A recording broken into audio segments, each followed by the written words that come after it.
bem, meu aluno? Tudo bem, minha aluna? Professor Tiago César, de Língua Portuguesa, voltando aqui para corrigirmos as 20 questões de língua portuguesa do seu simulado. Tranquilo? Beleza? Então vamos lá. No nosso primeiro texto, o autor, né, a autora, na verdade, ela faz aí um relato, né, em relação a visões deturpadas, né, a estereótipos que são criados em relação às favelas do Rio de Janeiro, beleza? Vou fazer uma leitura aqui bem rapidinha, só para a gente se ambientar com o texto, tá? E aí já vou partir para as questões, beleza? A ocupação dos morros pelas organizações criminosas levou à criação de um estereótipo. Favela é lugar de bandido. Será? Barracão de zinco, sem telhado, sem pintura. Lá no morro, o barracão é bangalô. Lá não existe felicidade de arranha-céu, pois quem mora lá no morro já vive pertinho do céu. Os versos do samba Ave Maria no Morro, composto em 1942 por Erivelto Martins, revela uma época em que a favela era sinônimo de beleza e melancolia. Da mesma forma que a visão era errada nas décadas de 30 e 50, então olha só, o que a gente já pode tirar daqui? Perceba que primeiro ela fala, os versos do samba composto em 1942, tá? Por Erivelto Martins, revela uma época em que a favela era sinônimo de beleza e melancolia. Só que aí ela continua o texto e fala o seguinte, da mesma forma que a visão era errada nas décadas de 30 e 50, então década de 30 e 50 pega o ano dessa composição aqui, ó. Então ela deixa clara que essa questão de fazer da favela um sinônimo de beleza e melancolia também era uma visão errada, né? Porque as pessoas lá não tinham assistência do governo, né? Não tinha saneamento básico, a questão da segurança, do transporte, aquela coisa toda, né? Educação, não havia escolas, enfim. Era uma parte bem segregada da população, né? Então, ó, ela diz assim, o Erivelto, por mais bonita que possa parecer a composição, a visão que ele tinha também era errada, porque não era lá essa beleza toda no que diz respeito a essa falta de assistência por parte do governo, né? Beleza? Aí hoje, ela traz o pensamento para cá, ó. Hoje, também as favelas, em especial as do Rio de Janeiro, não são reduto do crime organizado, como noticiam os meios de comunicação social e faz supor a nossa vã filosofia. Então, olha só onde a autora se localiza. Não é um mar de rosas, mas também não é o inferno da violência, né? Reduto de bandidos, não é nada disso. Então, ela diz que esses estereótipos aí, que ela já começa falando lá em cima no topo do texto, ó, a criação de um estereótipo, favela é lugar de bandido. Estereótipo, então não é uma visão correta do lugar, beleza? Como também não era uma visão correta aquela composição, né, cheia de floreios e tal, aquela visão romântica em relação à favela da música, beleza?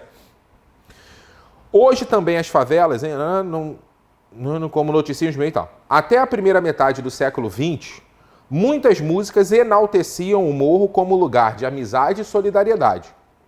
O romantismo era tão grande que os compositores Cartola e Carlos Cachaça, ambos moradores do Morro da Mangueira, no Rio de Janeiro, e Hermínio Belo de Carvalho compuseram o samba Alvorada, cuja letra proclama: Alvorada, lá no morro, que beleza, ninguém chora, não há tristeza, ninguém sente dissabor.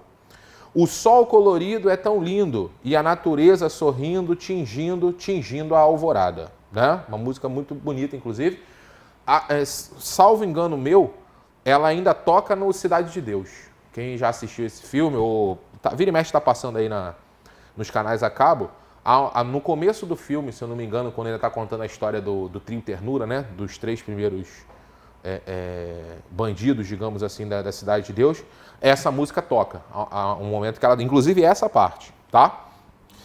A poesia foi uma forma... Olha o que ela diz agora. A poesia foi uma forma de camuflar a realidade, né? De esconder a realidade. A primeira favela carioca foi a do Morro da Providência, antigo Morro da Favela. A ideia da época era limpar as regiões centrais da cidade. Então, olha só, pessoal, olha o pensamento do governo à época. Vamos limpar as regiões centrais da cidade. Então, vamos pegar a população mais pobre, né? E vamos colocar no morro. Por isso que ela fala que era camuflar a realidade. Porque não era esse mar de rosas que essas músicas aqui enalteciam, né? Havia seus problemas, mas olha só, que fique bem claro. O problema que a autora deixa bem claro aqui para não fazer da favela um mar de rosas, um paraíso, não é a questão das pessoas, né? É todo o pensamento dos governos desde então do que seria a favela, qual era o objetivo de se criarem as favelas. Esconder pessoas, né? Pessoas marginalizadas, pessoas que viviam à margem da sociedade, à beira da sociedade, os próprios retirantes, né? Que aqui chegavam. Então, quando ela faz essa crítica de que a favela não é um lugar bom, é em relação a isso, tá? A ideia da época era limpar as regiões centrais da cidade, dando um ar de modernidade à capital da República. Por isso, em 1893, os pobres que viviam em cortiços, olha só, olha quem é que foi para as favelas. Os pobres que viviam em cortiços, como o da Cabeça de Porco, foram enviados para os morros sem nenhum tipo de atendimento e infraestrutura habitacional. Perceberam? Então a crítica não é às pessoas, ó. Não havia infraestrutura. Simplesmente o quê? Olha só, nós vamos acabar com esse cortiço aqui para poder dar um ar de modernidade à cidade e vocês vêm para cá, ó. E esse para cá eram essas regiões que hoje são as favelas. Tudo bem? Logo depois, chegariam os soldados que haviam lutado na Guerra de Canudos, no sertão nordestino. Assim, o Rio de Janeiro passou a ser sinônimo de favelas, consideradas guetos de pobres e da marginalidade. Isso aí retirado de um texto, né? A favela não é culpada. Beleza? Tranquilo? Então essa é a ideia que ela faz, das visões equivocadas que nós temos em relação à favela. Não é o mar de rosa das músicas, mas também não é um reduto de bandidos, né? Como ela começa aqui dizendo, citando esse estereótipo. Tranquilo? Beleza? Então vamos lá. Vamos às nossas questões. Questão de número 1. A afirmação favela é lugar de bandido é considerada um estereótipo porque, letra A, expressa um pensamento resultado de pesquisas sociais. Erradíssimo, né? Porque justamente as pesquisas sociais que foram desenvolvidas verificaram que isso é um estereótipo totalmente errado. Por quê? Porque há pessoas que trabalham lá que não necessariamente são bandidos, né? Inclusive a maioria das pessoas, né? Revela uma generalização equivocada. Muito bem, né? Uma generalização equivocada, justamente por isso que eu falei agora. Então quer dizer que favela é lugar de bandido, todo mundo que está na favela é bandido? Claro que não. É uma pequena parcela da favela que possui a marginalidade, não é isso? A maioria ali são pessoas honestas, pessoas trabalhadoras. Então, quando se diz isso, né? Quando se manifesta esse estereótipo, com certeza é uma generalização muito da equivocada, né? Não é pouco não, é muito, ok? Então, letra B é a nossa resposta. Depois ele fala, mostra um espaço social desprestigiado. Tá, olha só, aí você tem que ter cuidado. É um espaço social desprestigiado? Sim, porque não recebe a devida atenção por parte das autoridades. Mas o que ele está querendo é em relação a esse estereótipo aqui, ó. Dizer que a favela é lugar de bandido é um estereótipo, não porque é um lugar desprestigiado. Beleza? Faz sentido essa letra C, mas não tem nada a ver, não se conecta com a ideia do enunciado, tá? Indica uma expressão politicamente incorreta. Nada de politicamente correto, é preconceituosa mesmo, tá? Denuncia a imagem da favela para os próprios favelados. Não existe isso, né? Não vou nem comentar. Beleza? Então, ficamos aí com a letra B como a nossa resposta. Muito bem? Começamos bem aí? Tranquilo? Vamos lá. Molezinha, né? Comecei assim só para não assustar ninguém. Questão de número 2. Vive pertinho do céu. O valor do diminutivo no vocábulo sublinhado se repete em... Olha só, aqui estamos a tratar de diminutivo, tá? E para falar desse diminutivo, eu quero que vocês tomem bastante cuidado, porque a semântica do diminutivo, ela pode, ou melhor, o diminutivo, ele pode te trazer aí diversas semânticas, tá? Então vamos tomar cuidado com isso, Porque o diminutivo pode. Vou colocar aqui para você, ó. O diminutivo pode. Primeira coisa que ele pode te indicar. Depois que eu colocar aqui, nós vamos trabalhar as opções, beleza? Pode te indicar tamanho pequeno, né? O clássico. Beleza? Carro, carrinho, né? Pode indicar carinho, uma ideia aí de afetividade, né? Você virar para o seu filho, para sua filha, meu amorzinho, vem cá, meu filhinho, vem cá, mãezinha, vem cá, paizinho, enfim. Beleza? Depois,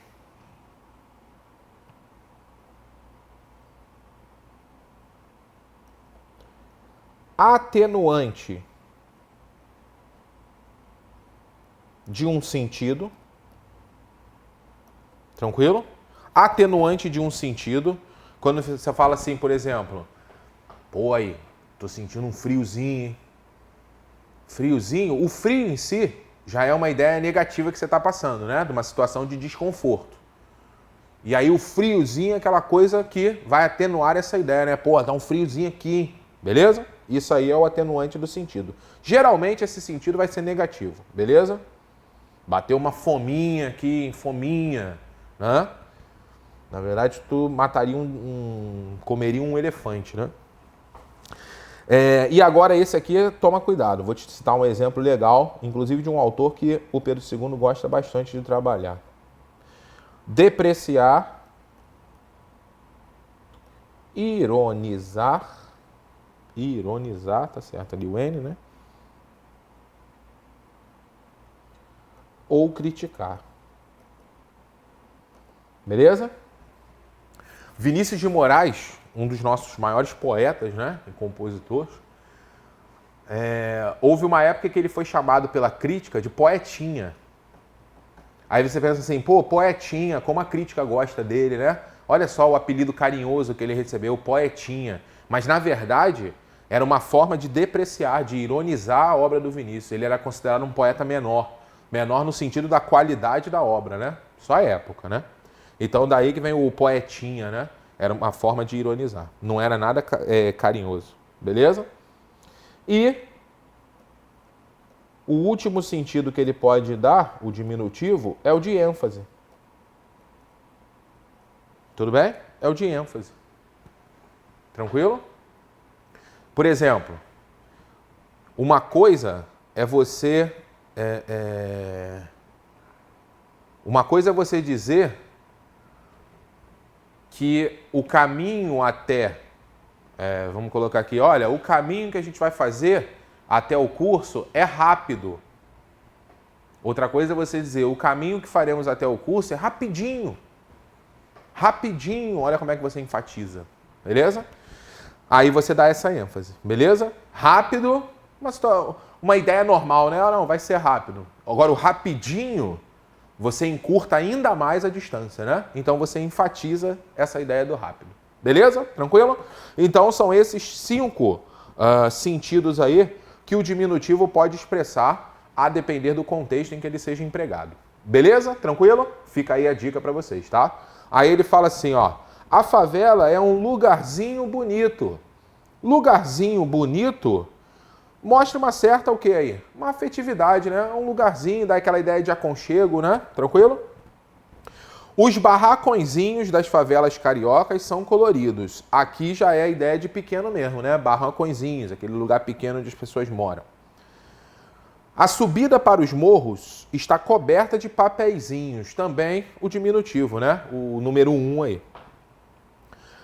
A polícia chegou rapidinho ao morro. Pô, caraca, eu citei o exemplo e não tinha prestado atenção que era essa a resposta.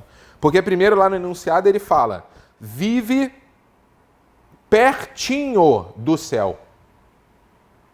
Pertinho do céu, ó. Perto, pertinho. Enfatiza ainda mais a ideia de perto, né? Então esse do enunciado é o item 5, dar ênfase. E quem é que acabou dando ênfase aqui também? Juro para vocês que eu não havia, eu esqueci, eu tinha esquecido, né, a ideia aqui e acabei citando isso como exemplo. Então, ó, também dá ênfase, né? Uma coisa é chegar rápido, outra coisa é chegar rapidinho, beleza? Então, a letra D. E na E nós temos a Lourinha ganhou o concurso de beleza. Também mostra aí um carinho, né? Uma certa afetividade. Você pode falar a loura, mas não. Quando você fala Lourinha, você mostra aí uma simpatia, né? Pela pessoa. Tranquilo? Então, ficamos com a letra D como nossa resposta. Muito bem? Para dar ênfase aí, né? O diminutivo utilizado para dar ênfase. Tranquilo? Vamos lá, jovens, em frente. De acordo com o segundo parágrafo do texto, a semelhança entre a imagem da favela do samba de Erivelton e a imagem das favelas de hoje é... muito bem. A semelhança entre a imagem da favela do samba, de Erivelton e a imagem das favelas hoje. O que ela fala? Voltando lá no texto. Aqui foi o que eu coloquei, ó. Visão errada em relação à da música. E depois ele fala, ó.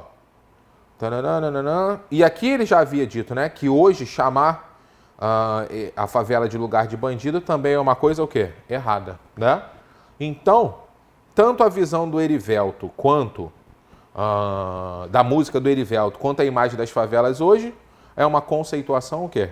Totalmente falsa, né? Totalmente equivocada, beleza? São estereótipos criados aí de maneira bem errônea, né? Beleza? Então, ficamos com a letra D, tranquilão. Por enquanto, não estou querendo assustar ninguém, né, com essas questões. Muito bem? Vamos em frente. A frase abaixo em que o verbo destacado apresenta regência diferente da dos demais é. Então, aí já é uma questão de classificação de verbos, né, sintaxe dos verbos, ok? Lá não existe felicidade de arranha-céu. O verbo existir, ele é intransitivo, ok? Quem existe, existe. Beleza? Essa felicidade de arranha-céu é o nosso sujeito, tá? Felicidade de arranha-céu não existe lá. Beleza? Pois quem mora lá no morro, quem mora em algum lugar, ok? Só que esse lugar é advérbio. Então, temos outro verbo intransitivo aqui. Já vive pertinho do céu. Quem vive, vive em algum lugar. Beleza? Então, mais uma vez, um verbo intransitivo não possui objeto. Verbo sem objeto é verbo intransitivo, né? Ninguém chora. Olha só. Quem chora, chora, né? Não há também objeto. Então, verbo intransitivo. Olha só, todas as regências iguais. Ó. Não há tristeza. Verbo haver, com o sentido de existir. Sabemos que é um verbo o quê? Impessoal. Sabemos que é caso de oração sem sujeito. E sabemos que, nesse caso, ele sempre ficará no o quê? Singular. Né?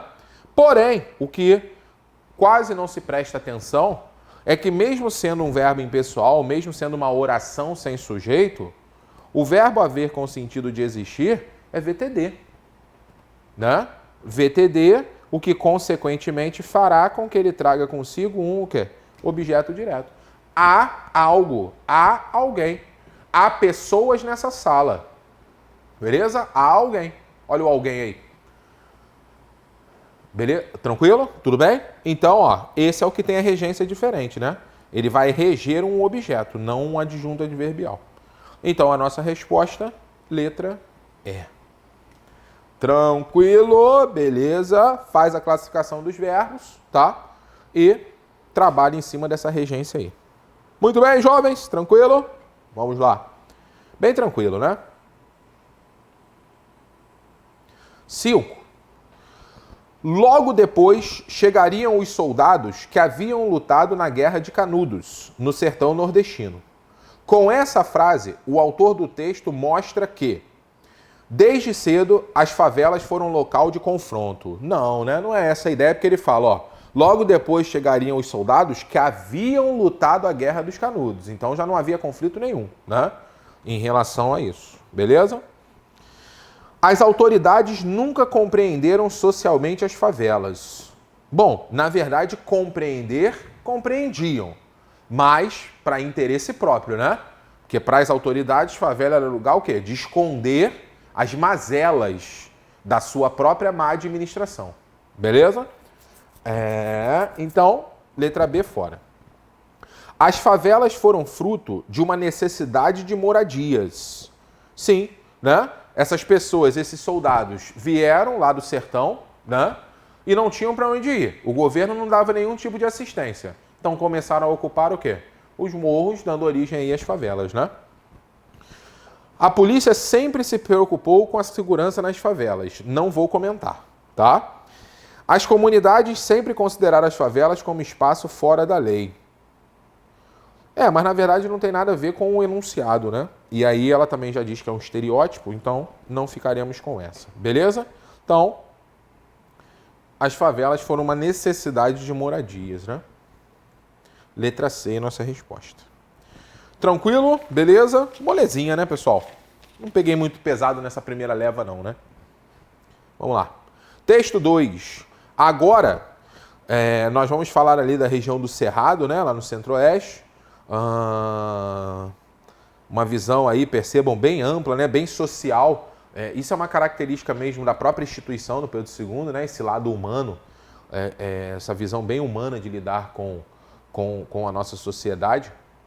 E por isso que eu fiz questão de trabalhar esses textos, né? Um primeiro para falar dos menos favorecidos, que são totalmente negligenciados pelas autoridades, né? Os moradores das comunidades.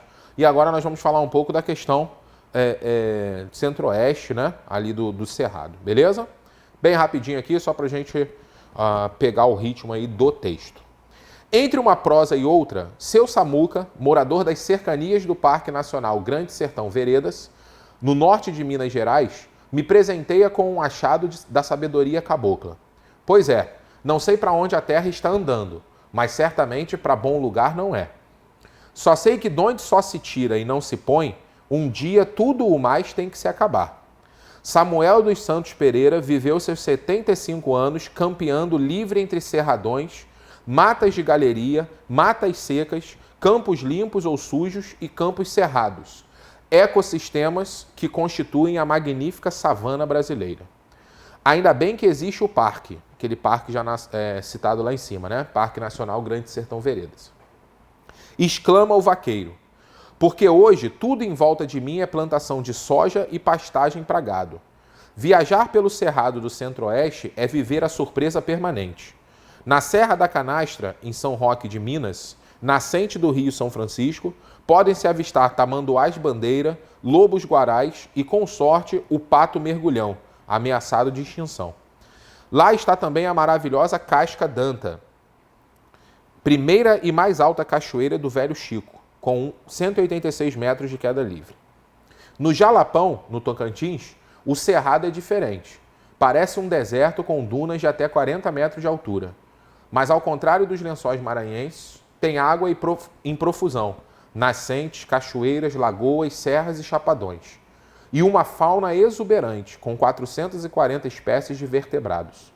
Nas veredas, os habitantes da comunidade quilombola de Mumbuca, Mumbuca ou Mumbucá? Agora eu fiquei na dúvida, está sem acento aqui. Descobriram o capim dourado, uma fibra que a criatividade local transformou em artigo de exportação. Em Goiás, no Parque Nacional da Chapada dos Veadeiros, o viajante se extasia com a beleza das cachoeiras e das matas de galeria, das piscinas naturais, das formações rochosas, dos cânions, do Rio Preto e do Vale da Lua. Perto do município de Chapadão do Céu, também em Goiás, fica o Parque Nacional das Emas, onde acontece o surpreendente espetáculo da bioluminescência, uma irradiação de luz azul esverdeada produzida pelas larvas de vagalumes nos cupinzeiros. Pena que todo o entorno do parque foi drenado para permitir a plantação de soja. Agrotóxicos despejados por avião são levados pelo vento e contaminam nascentes e rios que atravessam essa unidade de conservação. Outra tristeza provocada pela ganância humana são as voçorocas das nascentes do rio Araguaia, quase 100, com quilômetros de extensão de dezenas de metros de profundidade. Elas jogam milhões de toneladas de sedimentos no rio, inviabilizando sua navegabilidade. Apesar de tanta beleza e biodiversidade, mais de 300 espécies de plantas locais são utilizadas pela medicina popular. O cerrado do seu Samuca está minguando e tende a desaparecer. O que percebo, como testemunha ocular, é que entra governo e sai governo e o processo de desertificação do país continua em crescimento assombroso. Como disse Euclides da Cunha, somos especialistas em fazer desertos.